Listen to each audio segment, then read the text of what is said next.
Halo, Assalamualaikum warahmatullahi wabarakatuh. Ya, selamat siang sobat pendengar dimanapun berada. Selamat datang kembali di podcast Telenan Kayu, obrolan seputar racikan bumbu kehidupan untuk perempuan dan mamah aktif masa kini. Berbagi tips, motivasi, dan inspirasi bagi para busy moms tentang produktivitas, keluarga, dan kisah di rantau. Kembali bersama saya, Diani Rahmawati di Singapura, dan Mbak Citra Anggita di Samarinda. Yuk kita ikutin obrolan di episode ke-35.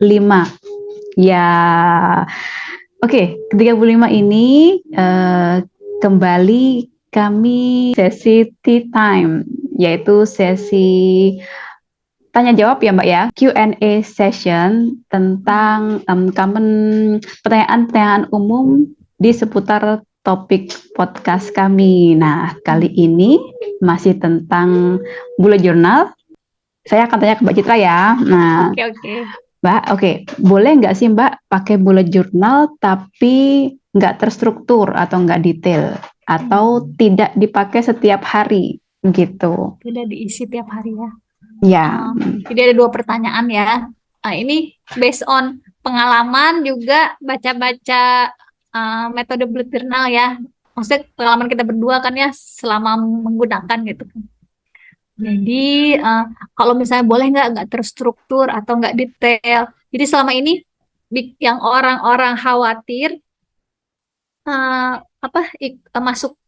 ngikutin metode ini tuh karena terlalu overwhelm ya, lihat di sosial media kok bagus-bagus, cantik-cantik, doodle mewarnai, tulisannya, letteringnya bagus-bagus. Misalnya kita nggak punya skill itu, jadi khawatir gitu ya, jadi insecure. Padahal sebenarnya uh, apa uh, bullet journal itu kan metode ya. Jadi metode itu tuh apakah boleh tidak terstruktur? Nah, metode ini nih kan ada minimalnya tuh, ada sistemnya gitu. Jadi minimal kita ngikutin sistemnya ya. Mau nggak mau mungkin itu strukturnya itu, tapi yang minimal lah itu. Ya, jadi kerangkanya ya kayaknya. Kerangkanya.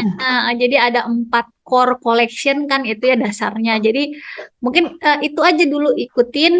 Ada 4 yaitu index, future log, monthly log, sama daily log. Jadi itu aja minimal. Mau pakai buku apa aja, mau nggak usah pakai pewarna, tulis-tulis, lettering, doodle, nggak perlu, karena yang penulisnya aja, yang pencipta metode ini aja, dia kalau kata istilah Mbak Dini, dia tidak ada layout lagi, dia nggak pakai layout, nggak ada kotak-kotak, nggak ada apa, cuma tulisan tok aja. Kalian bisa lihat di websitenya Bullet Journal ya. Jadi di situ ada video berapa menit ya untuk membahas sistemnya gitu. Dan di situ kelihatan contoh-contohnya. Jadi hanya tulisan, ada pena aja. Bahkan untuk monthly log yang istilahnya nulis. Kalau biasanya yang dicantik-cantik di internet itu pakai kotak-kotak, tanggal 1 sampai tanggal 30 atau tanggal 31. Kalau Ryder Carroll hanya butuh satu halaman doang, dan nulisnya dari nulis berurutan aja ke bawah 1 sampai 30 atau 31, udah sesimpel itu gitu. Jadi nggak perlu khawatir kayaknya sulit, kayaknya banyak, ribet banget gitu. Enggak kok, insya Allah enggak gitu ya. Terus kalau jadi kolomnya pun nggak wajib ya Mbak, bikin kolom-kolomnya itu nggak wajib juga ya. Betul.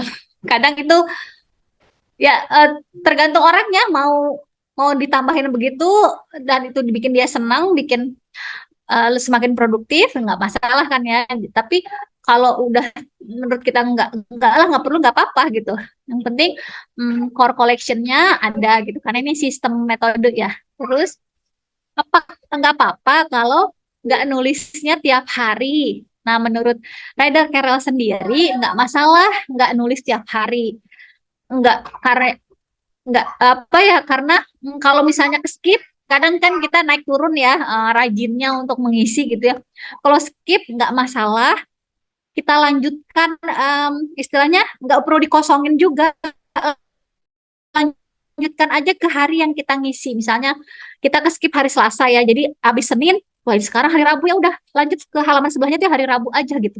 Misalnya tanggal 1 ke skip tanggal 2, ya udah sebelahnya tanggal 1 ya tanggal 3 gitu. Nah, itu nggak masalah kata Ryder Carroll. Jadi Makanya tidak ada halaman yang sia-sia istilahnya kalau di bullet journal, istilah Redcar gitu. Udah gitu, dan nggak perlu di catch up, kata Redcar di catch up itu, oh ya saya isi yang hari-hari yang saya lewatin lah, saya isi lagi, nggak perlu juga gitu kan. Jadi fleksibel itu sebenarnya kalau kita ngikutin basic metodenya gitu kan. Mungkin Mbak Dini mau nambahin lagi gitu. Iya, tadi waktu Mbak Citra bilang tidak ada halaman yang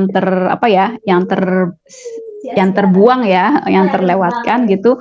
Itu jadi keingetan bahasan kita di tea time yang sebelumnya ya Mbak ya, tentang planner dengan bullet journal gitu kan.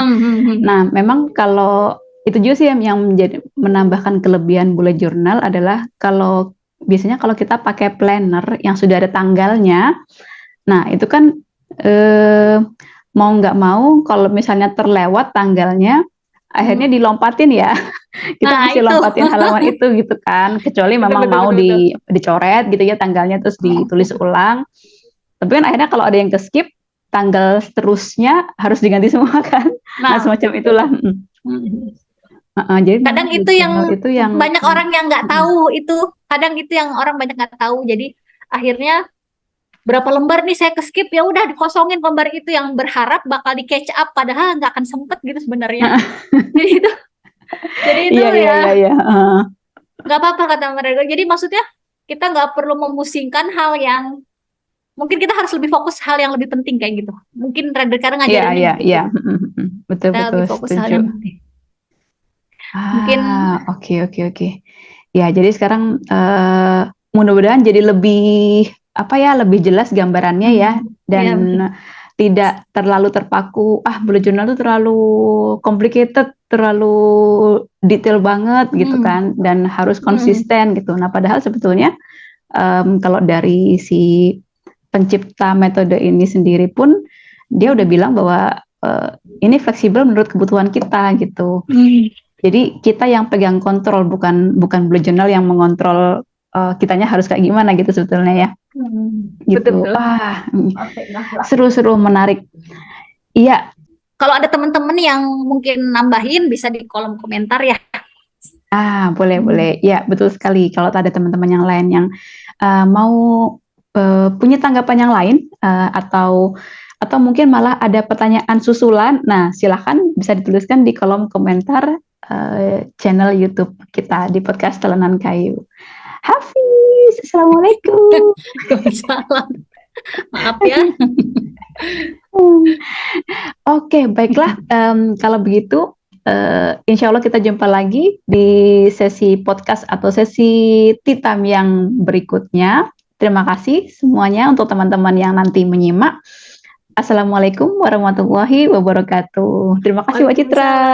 Sama-sama Mbak Dini. Terima kasih juga. Waalaikumsalam. Dadah.